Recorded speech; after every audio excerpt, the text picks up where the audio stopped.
got burnt all them, bro. Oh my god, got burnt all them. Oh crap! Yo! Nice, Joe. No, you just did that, bro. It's all good, hold on. Add them back to it. Oh, that's Am I a so good. failure? Daddy, I'm a failure.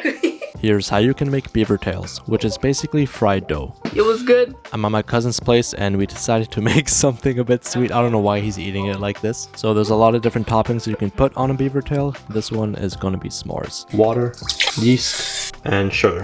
Dud. Genie. That's not genie, that's salt. That's not Salt. yeah, that's genie. Genie. Oil. Butter. I have one hand crack. One hand crack, let's see this. Oh, but it still works, it's good. You got a tiny bit of a shell there. You gotta take that out. Where? It's in there somewhere. Where'd it go? It's lost in the beavertail.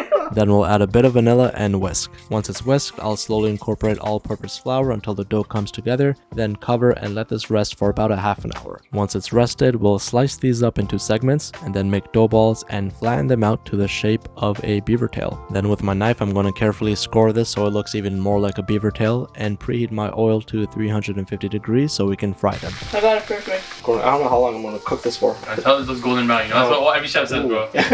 Yo, you suck, bro. Yo, relax, relax. This Yo! sucks, bro. What the Just crash it like Yeah, that. go. Yeah, perfect. That's Yo, I messed that up fine. too, That's bro. fine. But all the way. There we go. Alright, now don't hold on for too long, or else you're gonna burn.